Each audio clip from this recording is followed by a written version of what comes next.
Good morning, students. How are you? I hope you are fit and fine at your home and doing your homework regularly. Students, today we start chapter 10, our past history, remaining part. First part में हमने प्रशस्ति of Samudragupta ruler Samudragupta की प्रशस्ति के बारे में हमने read किया। उसकी जो एरिया थे, जिस एरिया पर उसका कंट्रोल था, ruler of Aryavarta, ruler of Dakshinapatha और फिर नेबरिंग जो स्टेट थे उन सब के जो उस एरिया पर जो उसका कंट्रोल था उसके बारे में हमने अच्छी तरह से रीड किया। इस मैप के थ्रू हमने अच्छी तरह से आपको समझाया था। आज हम मैप में ये देख रहे हैं कि आज हम किन के बारे में, ये जो पल्लव हैं इनके बारे में, चालुक्य हैं इनके बारे में। चालुक्य का एक राजा था पुलकेशियन सेकंड, तो उसके बारे में हम आज अच्छी तरह से रीड करेंगे, उसकी प्रशस्ति पल्लव्स और चालुक्यों के बारे में। ओके स्टूडेंट्स, आगे हम अब रिमेनिंग पार्ट में रीड करते हैं। ओके बेटा। Okay, the Pallavas, Chalukyas and Pulakeshin second prashasti. The Pallava and Chalukya were the most important ruling dynasty in south India. तो ये साउथ इंडिया के जो हमारा नीचे का पार्ट है इंडिया का, तो इस पार्ट का ये यहाँ चालुक्य और पल्लव का जो एरिया था तो यहाँ था ये मैप के अकॉर्डिंग। तो ये जो साउथ इंडिया के अच्छे रूलर थे, इंपोर्टेंट रूलर थे, शासक थे। Kingdom of the Pallavas separate from the region around their capital Kanchipuram. जो पल्लव्स थे उनकी जो कैपिटल क्या थी, कांचीपुरम थी। तो इसके आसपास के एरिया पर इनका कंट्रोल था। कांचीपुरम किसकी कैपिटल थी, पल्लव्स की। टू द कावेरी डेल्टा, जो कावेरी रिवर्स है उसके आसपास के एरिया में इनका कंट्रोल था। while that of the Chalukyas was centered around the Raichur doabs between the river Krishna and Tungabhadra. तो ये दोआब होता है बेटा टू रिवर्स के बीच का एरिया। तो कौन सी टू रिवर्स है, कृष्णा और तुंगभद्रा के बीच के जो एरिया था वहां पर किसका कंट्रोल था, चालुक्यों का कंट्रोल था। तो यहाँ हमने चालुक्यों के बारे में बताया कि चालुक्यों का जो एरिया था, पल्लव्स का जो एरिया था वो पल्लव का एरिया था कावेरी रिवर के आसपास, और चालुक्यों का जो एरिया था वो था कृष्णा और तुंगभद्रा के बीच के एरिया के। तो दोनों के एरिया के बारे में हमने पता चला। कैपिटल्स जो थी पल्लव्स की वो थी कांचीपुरम। तो ये मैप में हम अच्छी तरह से देख सकते हैं कि कांचीपुरम है वो कहाँ है। तो यहाँ पर ये आप देख सकते हैं कि ये जो पल्लव्स की कांचीपुरम इनकी कैपिटल है। ओके, चालुक्य की कैपिटल क्या है, अहोल है। तो ये ध्यान देना है हम सबको। ये अब देखो मैप में, ये जो रिवर है, ये चालुक्य, ये रिवर तुंगभद्रा और तो कृष्णा रिवर के बीच का, ध्यान देना। ये कृष्णा रिवर और तुंगभद्रा के बीच का एरिया किसका है, चालुक्य का। ये कावेरी रिवर है जो ये किसकी है, पल्लव्स की, कांचीपुरम। ओके स्टूडेंट्स, आगे हम अब करते हैं।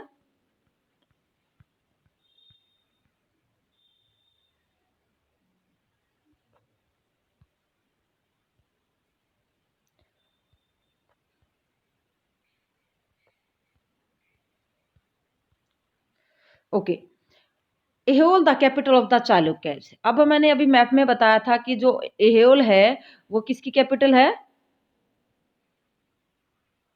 चालुक्य की, और कांचीपुरम किसकी है, पल्लव्स की। तो Aihole capital of the Chalukyas was an important trading centre. ये सबसे अच्छा व्यापार करने का केंद्र था। It developed a religious centre, ये एक धार्मिक सेंटर के रूप में भी डेवलप हुआ था।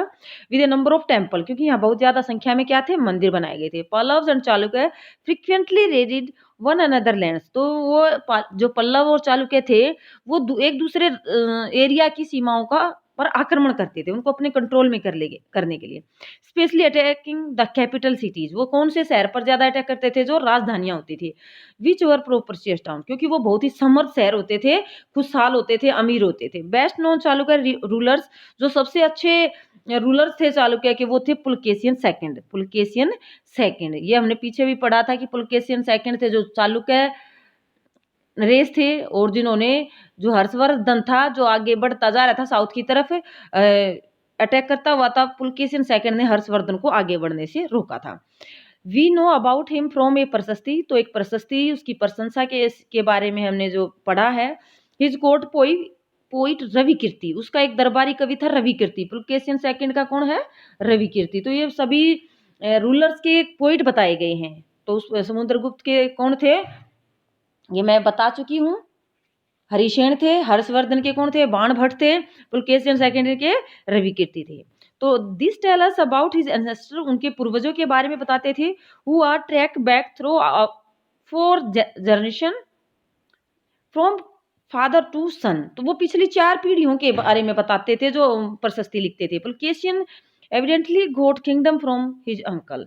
तो जो पुलकेशियन था उसको अपनी चाचा जी से ये राज्य मिला था, न कि उसके फादर के पास ही इसका राज्य था। Okay students, according to Ravi Kirti, जो रवि कीर्ति पोइट था उसके according he lead expedition along both the west and the east coast. तो उसने अपना जो एरिया था वो एक्सपेंड कहाँ तक किया था, एक्सपेंड वेस्ट से लेकर ईस्ट कोस्ट तक। यानी कि ये हमारा जो इंडिया का कोस्ट एरिया है ये हमारा ईस्ट को है और ये हमारा वेस्ट है। तो इस एरिया के बीच में किसने एक्सपेंड किया था, अभी किसके बारे में बात कर रहे हैं हम, पुलकेशिन सेकंड के बारे में। Okay, he check the advance of Harsha, उसने जो हर्ष वो आगे बढ़ रहा था अटैक करता हुआ साइड साउथ की साइड में, तो उसने उसको चेक किया था, रोक दिया था। यहाँ पर there is an interesting play of word in the poem, वो अच्छे जो पोइम होती थी लिखते थे, कविताएं लिखते थे।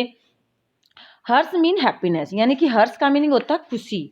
The poet says that after his defeat, उस कवि कहता है कि आफ्टर हिज डेथ, उसकी डेथ के बाद, डिफीट मीन हारने के बाद, sorry, Harsha was no longer Harsha, यानी कि ज्यादा समय तक खुश नहीं रह पाया। Pulakeshin also attack the Pallava king, जो हर्षवर्धन थे उसने किस पर अटैक करने की कोशिश की थी, चालुक्य जो रूलर था पुलकेशियन सेकंड, उस पर अटैक किया था। तो हर्षवर्धन ज्यादा टाइम तक खुश नहीं रह पाया क्योंकि वो हार गया था पुलकेशियन सेकंड से।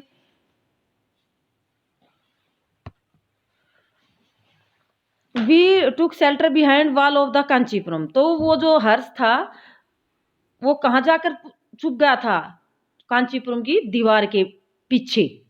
अभी बताई थी कांचीपुरम चालुक्यों की क्या थी, कैपिटल थी। तो चालुक्य कांचीपुरम क्या होता था, जो स्टेट होता था राजा का, राजधानी होती थी। तो उसके चारों तरफ क्या करते थे किलों की बड़ी बड़ी वॉल्स बना देते थे, दीवार बना देते थे। तो वो इस दीवार के पीछे जाके छुप गया अपने आप को बचाने के लिए। किससे बचाने के लिए, पुलकेशिन सेकंड से। कौन, Harshvardhan.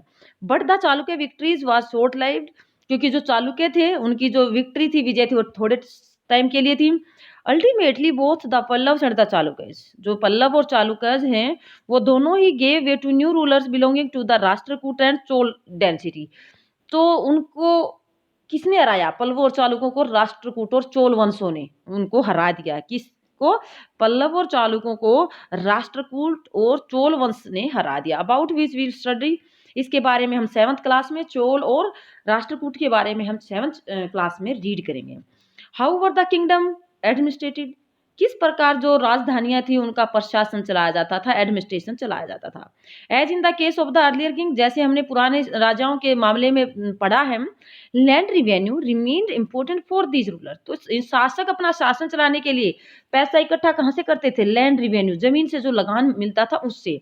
The village remained the basic unit of the administration, तो जो गांव था वो सबसे इंपॉर्टेंट क्या होती थी, महत्वपूर्ण यूनिट होती थी, इकाई होती थी एडमिनिस्ट्रेशन की, प्रशासन की। प्रशासन की सबसे जो प्राथमिक प्राइमरी यूनिट होती थी वो कौन होती थी, गांव होती थी, विलेज होती थी। There were some new development as well, तो गांव के अंदर भी कुछ डेवलपमेंट हुए, बदलाव आए, विकास हुए।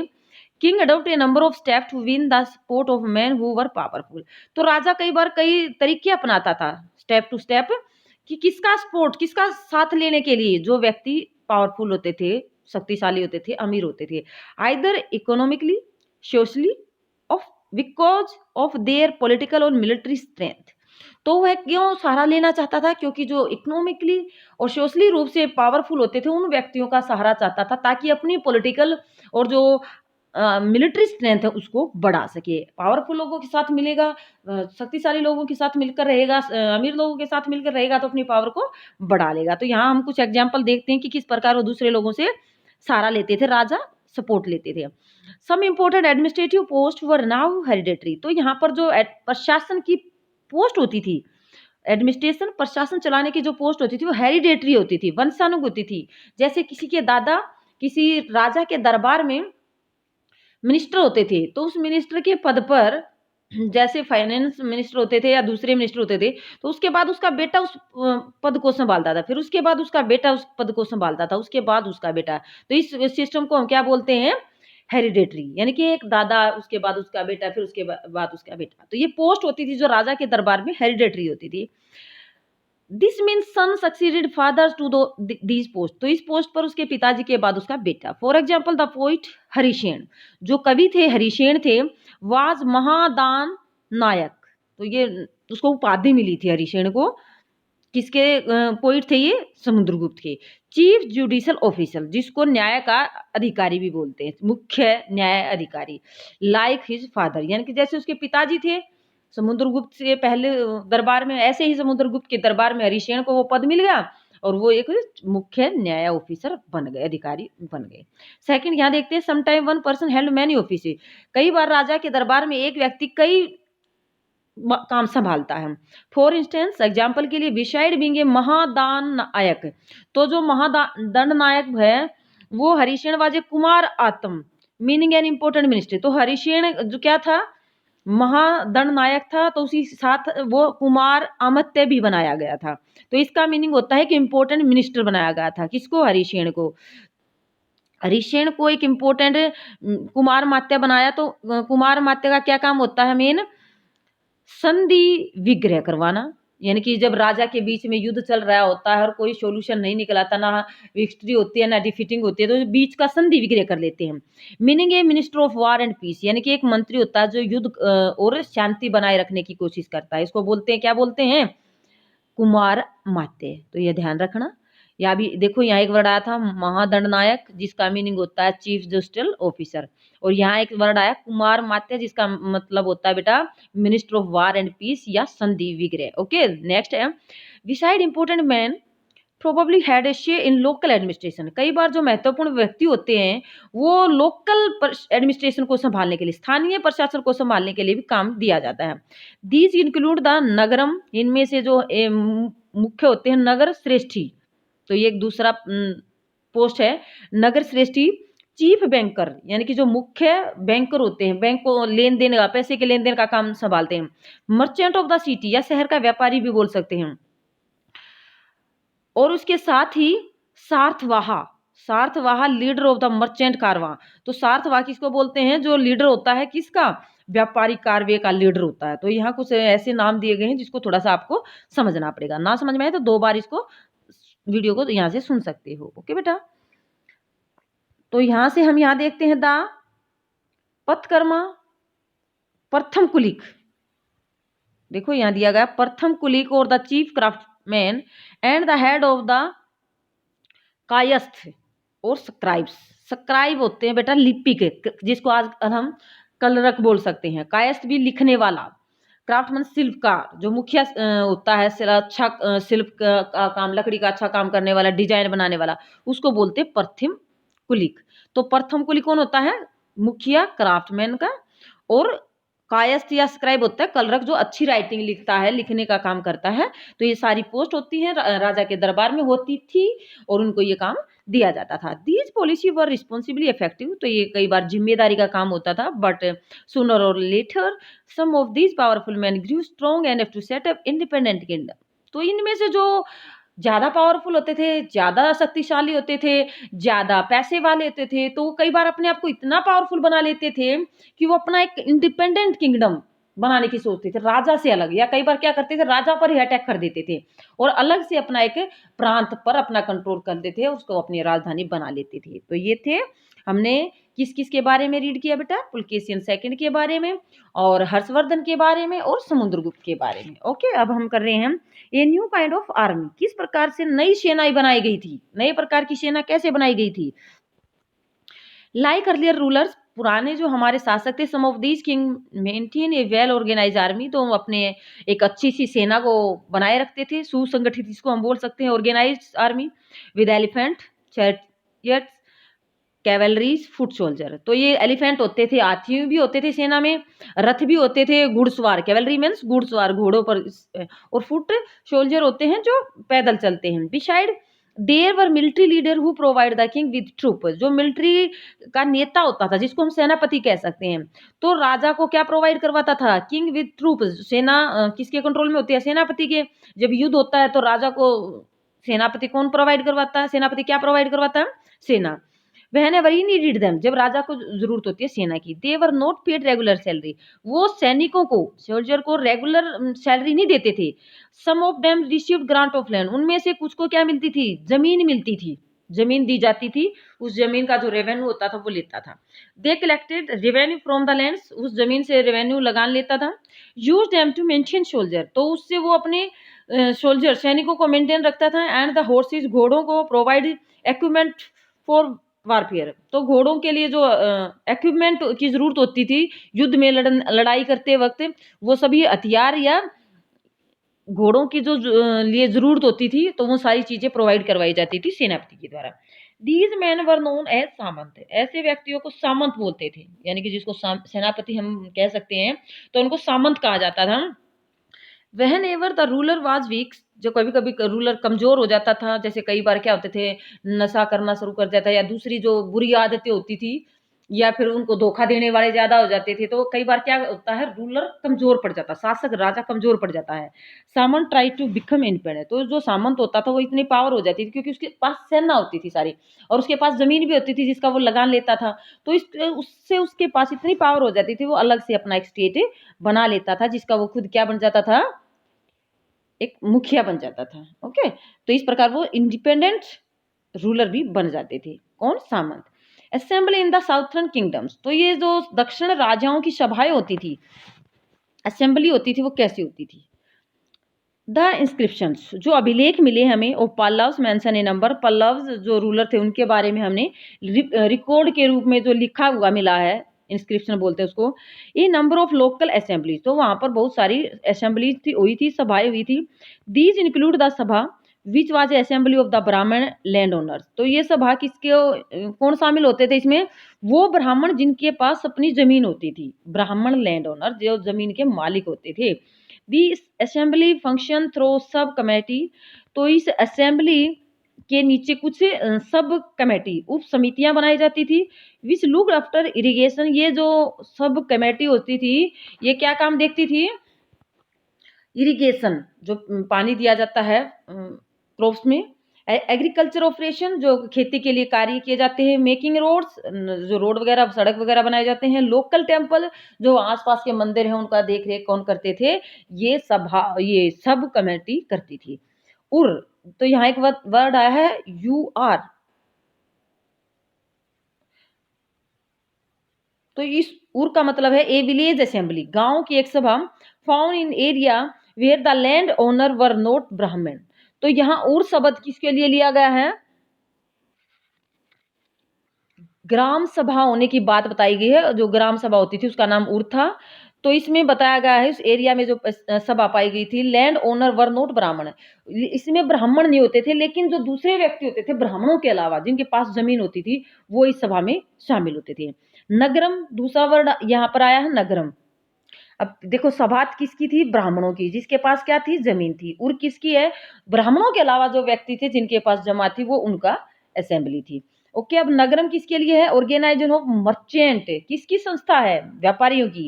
It is likely that these assembly were control by rich and powerful land owners and merchant, तो इस प्रकार जो सभाएं होती हैं वो पावरफुल और रिच, यानी कि पैसे वाले, अमीर और शक्तिशाली जो जमींदार होते थे, व्यापारी होते थे, उनका कंट्रोल होता था किस पर? असेंबली पर।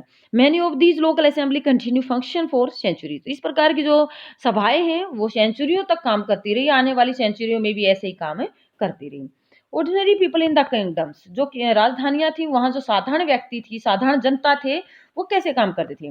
We can catch an occasional glimpse of life ordinary people from place and other account, let us look at some of these, तो यहाँ हम देखते हैं ओकेजनली होता है कोई अवसर, तो यहाँ हम जनसाधारण लोगों की झलक देखने के लिए कुछ प्ले यानी कुछ जो नाटक होते हैं या जो दूसरे जो हमारे पास सोर्सेज होते हैं वहाँ से उनके बारे में जानकारी प्राप्त करने की कोशिश करें। यानी कि कुछ नाटक वगैरह हैं मिले हैं उस टाइम के, कुछ दूसरे सोर्सेज मिले हैं कि जो साधारण लोगों के बारे में हमें बताते हैं। तो Kalidasa is known for his play depicting life in king of court. तो कालिदास ने अपने जो नाटक लिखे थे उनके द्वारा नाटकों में राज दरबार के लोगों के जीवन के बारे में लिखा है। तो वो ज्यादा किसके बारे में लिखते थे? किंग कोर्ट के बारे में, यानी कि वहां के लोगों के बारे में। An interesting feature about these play, और कालिदास के द्वारा जो नाटक लिखे जाते थे उसमें क्या इम्पोर्टेंट या अच्छा फीचर क्या होता था कि द किंग एंड मोस्ट ब्राह्मण आर नोन स्पीकिंग संस्कृत। जो राजा होता था या ब्राह्मण होते थे वो कौन सी लैंग्वेज बोलते थे? संस्कृत लैंग्वेज का यूज करते थे। कौन? किंग और ब्राह्मण। While women and main other than the king and ब्राह्मण यूज प्राकृत। जो इनके अलावा जो औरतें होती थी, पुरुष होते थे, वो प्राकृत लैंग्वेज का यूज करते थे, प्राकृत लैंग्वेज का यूज करते थे। हिज मोस्ट फेमस प्ले अभिज्ञान शाकुंतलम। तो कालिदास जी का सबसे जो फेमस प्ले है उसका नाम क्या है बेटा? अभिज्ञान शाकुंतलम। तो इसमें उसने बताया, जो स्टोरी बताई गई है, किसकी स्टोरी के बारे में बताया उसने? Story of love between a king name Dushyant, एक राजा का जिसका नाम था Dushyant, and young women name Shakuntala. तो जिसमें एक शकुंतला नाम की औरत और राजा दुष्यंत के प्रेम के बारे में बताया है, किसमें? अभिज्ञान शाकुंतलम से। We find an interesting descriptions of the plight of a poor fisherman in this play। तो इस नाटक में एक गरीब मछुआरे के साथ जो बुरा व्यवहार किया गया है राजा के दरबारियों के द्वारा, जो पुअर फिशरमैन है तो राजा के दरबारियों के द्वारा उसके साथ जो गलत व्यवहार किया गया है उसके बारे में हम यहाँ नीचे स्टोरी देखते हैं। ये फिशरमैन है। फाइंड ए रिंग, एक फिशरमैन को, एक मछुआरे को क्या मिली? एक रिंग मिली। A fisherman found a precious ring, उसको एक अच्छी कीमती रिंग मिली, अंगूठी मिली। Which the king had given to Shakuntala, जो राजा ने अपनी जो उसकी शकुंतला जो लव स्टोरी बताई गई है दुष्यंत और शकुंतला की, दुष्यंत ने शकुंतला को दी थी। But which had been accidentally swallow by a fish, लेकिन वो दुर्घटनावश कहीं उस एक फिश के द्वारा निगल ली गई थी। When he went to the place with it, जब वो मछुआरा वहां पहुंचा था, gateman accused him to theft. तो उसको गेटमैन ने कहा, जो राज दरबार के दरवाजे पर खड़ा होता है, उसने उसको चोर बोला। Chief police officer was rather rude. तो जो चीफ पुलिस ऑफिसर था उस समय का, उससे और भी बदतमीजी की और भी रूड तरह से भी बिहेवियर किया। However the king was happy when he saw the ring, लेकिन जब राजा ने देखा है उस रिंग को तो बहुत खुश हुआ। Sent a reward for the fisherman, और जो फिशरमैन था उसको एक इनाम भेजा। Then the police officer and the gateman decide to take a share of the reward. तो तब मछुआरे का जो इनाम था पुलिस वाले ने, और जो द्वारपाल जिन्होंने उसके साथ बदतमीजी की थी, चोर बताया था, इनाम से कुछ हिस्सा अड़पने के लिए उसके साथ चल पड़े। किसके साथ? फिशरमैन के साथ चल पड़े। तो ये ईमानदारी का रिवार्ड राजा ने दिया था। उन्होंने हमारी, राजा को पता था कि उनकी अंगूठी फिश ने स्वेलो कर लिया, निगल लिया, लेकिन जो राज दरबारी था, पुलिस वाला था या गेट पर खड़ा होने वाला था, उनको नहीं पता था, इसलिए उन्होंने उसको चोर भी बोला, उसके साथ बुरा व्यवहार भी किया और बाद में उस जो इनाम का हिस्सा था वो लेने के लिए उसके पीछे चल पड़े। तो ये स्टोरी है उस टाइम की। चाइनीज पिलग्रिम्स, तो ये चाइनीज पिलग्रिम्स होते हैं तीर्थयात्री। जो तीर्थयात्री है फायान जिसको बोलते हैं, फायान। Notice the flight of those who were treated as untouchable by high and mighty. तो वो उन लोगों की तरफ ध्यान दिया, और उसकी अनटचेबल होता है छुआछूत, ये हम अभी पढ़ते हैं कि अनटचेबिलिटी को खत्म कर दिया गया है। तो कुछ जो पावरफुल या हाई सोसाइटी के लोग थे वो छोटी सोसाइटी के लोगों को अछूत मानते थे। Okay, and they were expected to live on the outskirt of the city. और वे चाहते थे, हाई सोसाइटी वाले और पावरफुल व्यक्ति चाहते थे कि ऐसे लोगों को शहर से बाहर रहना चाहिए। ही राइट्स, तो वह लिखता है, कौन लिखता है? ये फायान लिखता है। If such a man enter a town और ए मार्केट पैलेस, जब अगर एक व्यक्ति शहर या बाजार के भीतर आना होता था, जब ये लो कास्ट का व्यक्ति किसी शहर के एंट्री करनी होती थी, मार्केट में या शहर में एंट्री करनी होती थी, तो he strike a piece of wood. तो वह अपने साथ एक लकड़ी का टुकड़ा लेकर चलता था और वह उसको बजाते हुए चलता था, in order to keep himself separate, ताकि लोगों को पता चले कि वो लो कास्ट का व्यक्ति है। पहले ऐसा होता था कि उससे थोड़ा सा दूर रहे, अपने आप को बचाने के लिए वो उस लकड़ी के टुकड़े को बजाता हुआ चलता था। ओके, हियरिंग दिस साउंड, इस आवाज को सुनने के बाद, now what is means avoid touching him और ब्रीचिंग अगेंस्ट हिम, उससे मतलब उस आवाज को सुनकर लोग क्या हो जाते थे, अवॉइड करते थे उसको टच करना है, उसकी किसी भी चीज को, और उसके संपर्क से बचते थे। एंड बाण भट्ट प्रोवाइड्स अस, जो बाण भट्ट कवि था, उसके द्वारा हमें क्या बताया गया है कि king army of the move, जो राजा की आर्मी होती थी वो किस प्रकार आगे जाती हुई लोगों के फसलों को या उस एरिया के सामान को या किस प्रकार से नष्ट कर देती थी। तो किंग आर्मी के बारे में यहाँ देखते हैं, king travel with an enormous amounts of equipments, जो राजा की सेना चलती थी तो उसमें हाथी होते थे, घोड़े होते थे, अपार्ट फ्रॉम द वेपन, हथियार होते थे, thing daily use such as pots, हर दिन प्रयोग होने वाले कुछ सामान होता था, pot, pen, furniture, golden foot stool, food including animal such as goat, deer, rabbit, vegetable, spices, इतना सारा सामान अपनी सेना के साथ लेकर चलते थे। Loaded on the peak animals such as camel, तो इन सबको किसकी पीठ पर रखा जाता था, कैमल्स और एलिफेंट पर लादा जाता था, रखा जाता था। This huge army was accompanied by the musician beating drums, तो इस सेना के साथ चलते हुए जो संगीतकार होते थे वो नगाड़े बजाते हुए, ड्रम बजाते हुए और बिगुल बजाते हुए चलते रहते थे। तो villager had to provide hospitality along the way, रास्ते में जो गांव पड़ते थे तो गांव वाले लोग उनका सत्कार आदर करते थे। They came with gift of curds, वो अपने साथ उपहार लाते थे, गुड़ लाते थे, कर्ड दही लाते थे, फ्लावर्स लाते थे, provide food for the animals, जो सेना में हाथी वगैरह होते थे, घोड़े वगैरह होते थे, ऊंट होते थे, उनके लिए चारा भी देते थे। They also try to meet the king, वो कोशिश करते थे राजा से मिलने की। Their complaints and petition before him, और उसके सामने अपनी शिकायतें रखते थे और अपना अनुरोध रखते थे।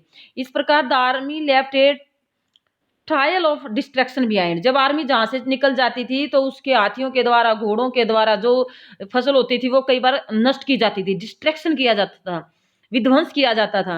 एलिफेंट ऑफन ट्रेम्पलेटेड डाउन द हट ऑफ द विलेजर, कई बार हाथी क्या करते थे, गांव वालों की झोपड़ियां तक उखाड़ देते थे। एंड ऑक्शंस योग to be caravans of merchant run away sacred by the टर्मलेट्स, तो इस प्रकार व्यापारियों के जो बैल होते थे वो हलचल भरे माहौल से डरकर भाग खड़े होते थे। और इस प्रकार जो वानभट होता है वो क्या कहता है कि whole world was swallowed up in the dust, तो जब ये सेना चलती थी तो ऐसा लगता था कि पूरे संसार के अंदर धूल उड़ रही है और पूरा संसार धूल में डूब चुका है। तो ये वानभट के द्वारा बताई गई है। वानभट किसके दरबार में था, हर्षवर्धन के दरबार में था, तो उसके द्वारा इस सेना के बारे में बताया गया है। ओके स्टूडेंट्स, अब यहाँ अरेबिया है, ये वर्ल्ड के मैप में मिलेगा। तो अरेबिया के अंदर एक डेजर्ट के बारे में बताया जा रहा है, तो डेजर्ट है वहां पर, वीडियो ज़्यादा बड़ी हो जाएगी। कम्युनिकेशन फॉर सेंचुरीज, तो वहां से जो कम्युनिकेशन यातायात का एक बड़ा सा केंद्र था, कौन, अरबिया। ये अरबिया एक वर्ल्ड के मैप में एटलस में ढूंढ सकते हैं। अरब मर्चेंट और sailor played an important role in the sea trade, अरब के जो व्यापारी होते थे और जो नाविक होते थे उनका समुद्री व्यापार में बहुत ही महत्वपूर्ण रोल है। इंडिया एंड यूरोप, इंडिया और यूरोप के बीच का जो व्यापार होता था। Other who lived in Arabia were the Bedouins, pastoral tribes depending mainly on camels, hardly animal that could survive in the desert, तो वो वहाँ के रहने वाले लोग ज्यादातर ऊंट पर ही निर्भर होते थे, क्योंकि जो मरुस्थल है वहां पर एक एनिमल वही है, कैमल ही है जो आसानी से रह सकता, सरवाइव कर सकता है। ये बात कब की है, 1400 ईयर्स एगो। प्रोफेट मोहम्मद, जो पैगंबर मोहम्मद थे, वो एक इंट्रोड्यूस ए न्यू रिलीजन इस्लाम, उसने एक नए धर्म को बताया था अरेबिया के अंदर, इस्लाम धर्म को, मुस्लिम धर्म को, लाइक क्रिश्चियनिटी, जैसे पहले क्रिश्चियनिटी था, ईसाई धर्म था। Islam was a religion that laid stress on equality and unity of all before Allah, तो वो सबको क्या माना जाता था, पैगंबर मोहम्मद के मानने वाले सब ने को बताया था कि इस्लाम रिलीजन में अल्लाह ही सबसे ऊपर है, अल्लाह को सबसे ऊपर माना गया है। तो उनकी जो होली बुक है वो क्या है, कुरान है, सबसे पवित्र बुक है वो कुरान है। तो इसमें ज्यादा और कुछ ऐसा नहीं है, वहाँ के लोगों के बारे में, अपनी भगवान के प्रति श्रद्धा के बारे में बताया गया है। और इस प्रकार ये स्टोरी थी अरेबिया की। ओके स्टूडेंट्स, लेसन हमारा कंप्लीट हुआ। वीडियो को ध्यान से सुनना है, लेसन को समझना है। Okay, thank you.